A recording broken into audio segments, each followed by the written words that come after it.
Good morning, everyone. Welcome to your commerce class.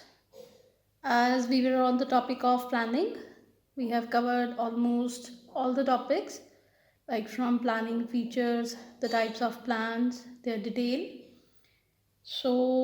Today we are going to discuss about a very well reputed company whom you have often listened, Compaq, a very popular name.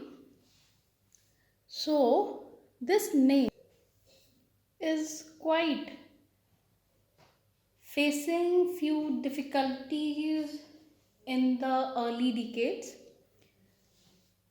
Okay, rapid growth impacts negatively on Compaq. Listen to the example carefully. It's not just a story of a company. Listen to it carefully and then we will take out our concept out of it. Compaq was founded in 1982. Compaq became the world's largest supplier of PCs during the 1990s.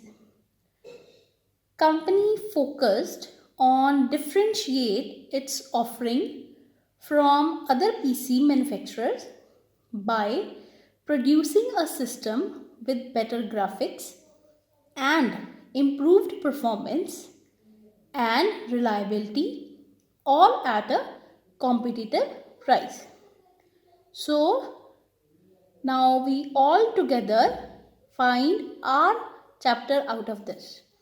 Company focused on differentiating its offering. So what is this?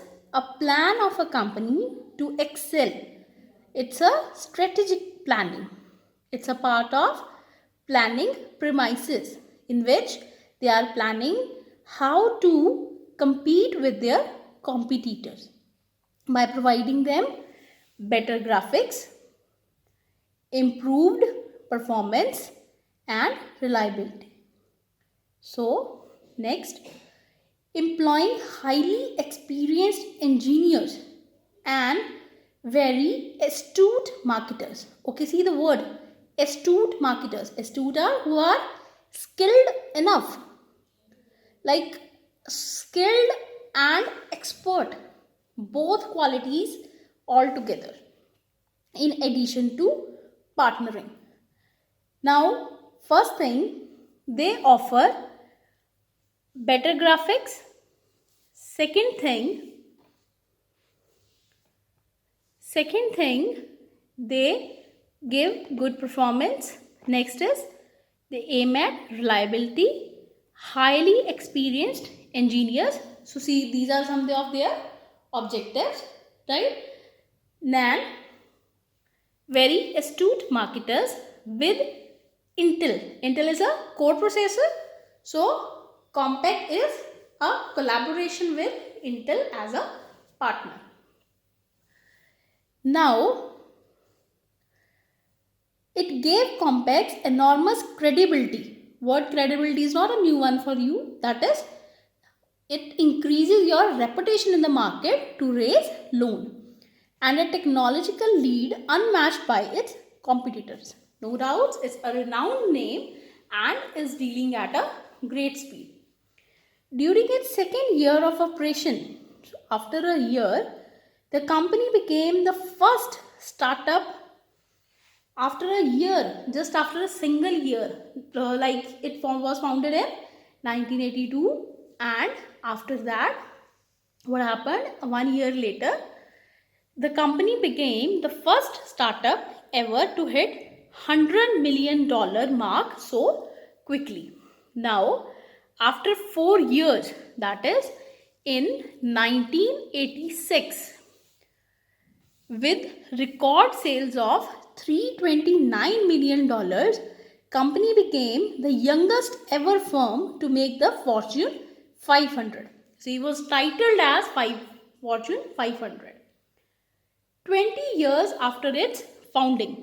So 20 years after its founding, after 1982, that is 2002. That is in 2002.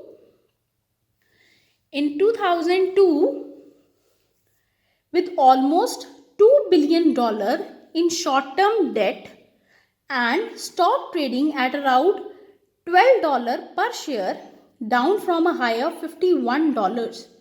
So after a period of 20 years in 2002, its short-term debt, the credit which they have taken from outside was $2 billion, and stock trading fall down. Earlier its share was $51, now its share fall down to $12, and market value was in excess of $18 billion.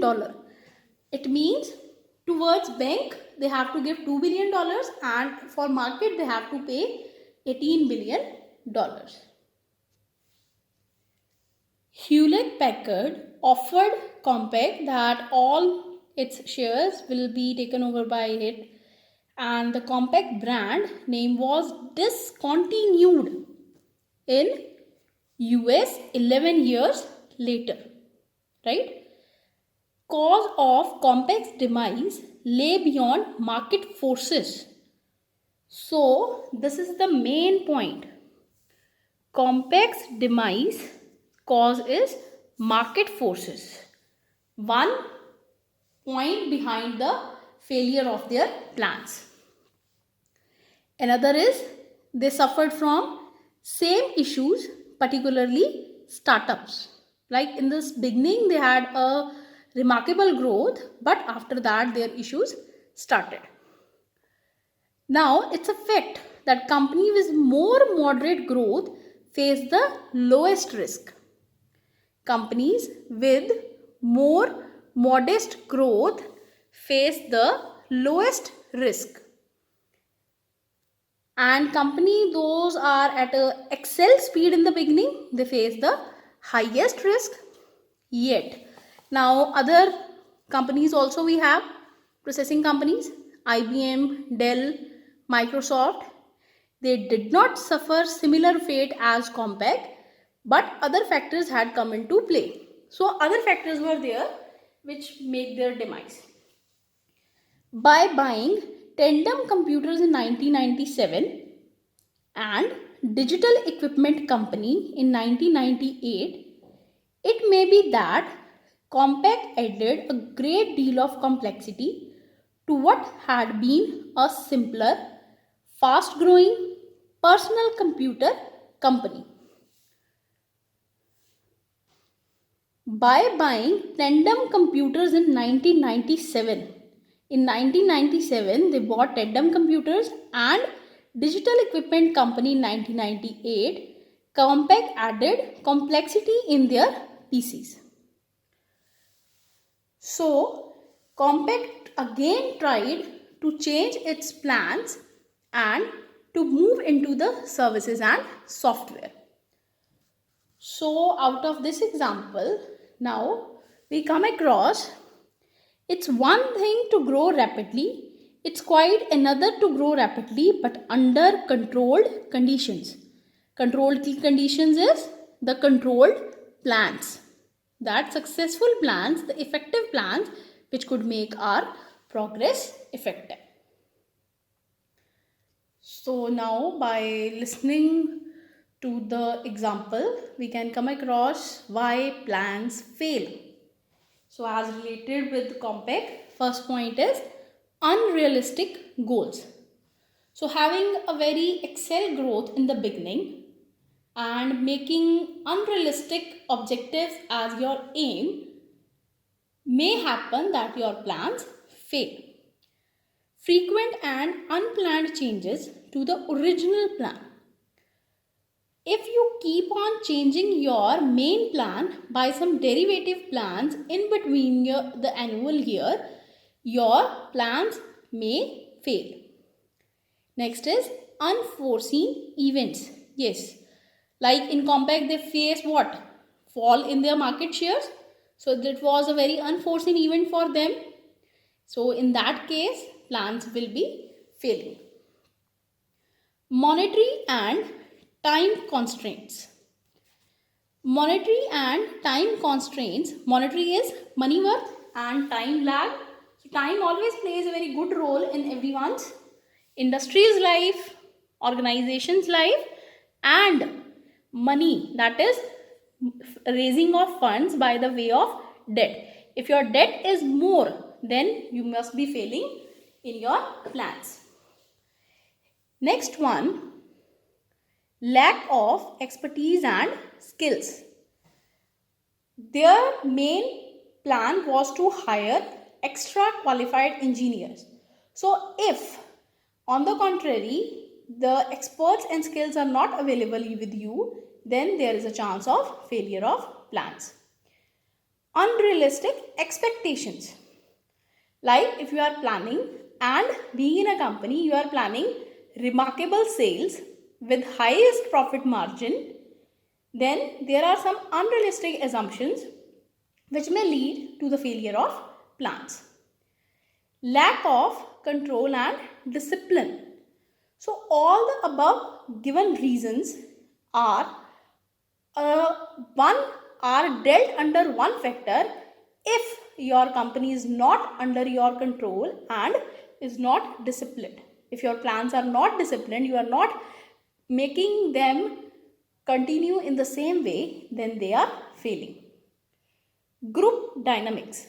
So sometimes groupism prevails in your organization, and such a kind of groupism leads to failure of plans. Other than this, if we say too much is attempted at once. Okay, to make this make this point clear, let me give you a very small example. You have started preparing a dish and without following the proper guidelines, you are adding your own ingredients. In that case, what happens? That too much of everything will lead to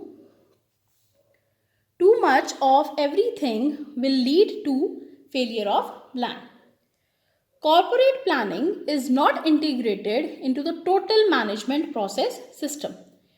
Corporate means company, and the plans of the company should be in one way, in a uniform direction for the whole management. Management expects that plans developed will be realized with little effort. Sometimes management feels that plans are not so critical, they will be easily dealt, but it's not possible. Responsibility for planning is vested wrongly solely in the department. When you are planning, your responsibility for the same is solely on you. You alone are responsible in a department for your plannings. And if you have taken authority and you are failed enough to achieve, even then you are accountable to answer. So next is, how can we make our planning effective? What are the various guidelines which help us to make them effective? First is flexibility. Plans should be flexible enough to change according to the situations. They must be realistic. Your approach should be according to the resources you are having, according to the skill you have, and it should be resistant to all your surroundings. Planning should be practical. It is not like throwing arrows anywhere. If you are planning somewhere, it means you think practical. That if it is possible, only then it should be put into writing. Participation of all members. For making an organization successful and putting the plans into action, it should be completed with proper participation of all members equally. Then it should be interactive. Interactive is full of society. There is a social process, and plans, if made, are formulated with the concept of interaction between all employees at a single point. Planning should be clear. There should not be ambiguous words in it. It should not be lengthy. It should be clear, in fact. Planning should be properly communicated. Once you have made plans, if you like, planning is in the hands of top management, and management should convey it properly so as to have a hold of it and to reduce the communication gap. Only then plans are successful.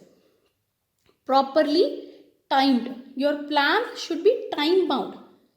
That there should be a restriction. If you are planning something, it should be completed with time. Only then there is a chance of their success. Next is cost benefit analysis. So most important is that you must go with cost involved in such planning. What will be the benefit if I keep on driving benefit out of it? So you must do cost benefit analysis before actually planning it out. That what this is the actual expenditure I have to put and what will be my benefit out of it. Next is forecasting of the future events. So planning is all based on deciding in advance. So you must predict your future events in advance so as your plans must be compiled with such future events. Periodic review. Planning should be of giving a proper response back in the form of results. If plans are successful, they are controlled, then they are responsive themselves. So our chapter of planning is over. We have done the meaning of planning, features, concepts. Then you have covered the various types of plans, standing plans, single use plan, strategic plans. You have done the different types of standing plans further, goals, objectives, rules, method, procedures, programs, budgets, the types of policies, types of budgets, their differences, and how they are interlinked with each other. So this was all about chapter number 8, that is planning.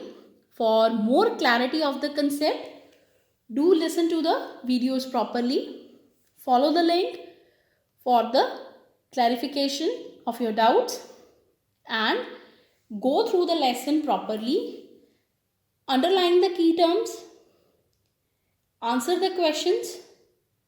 So for today's topic, the questions are: describe the guidelines for making effective planning. First thing. Second thing, discuss why plans fail and give differences between goals and objectives. So now go through the lesson, revise it thoroughly, and we will be coming back with your next chapter, that is chapter number 9, organizing. Plan your chapter and it will be more helpful if you plan it in advance. Thank you.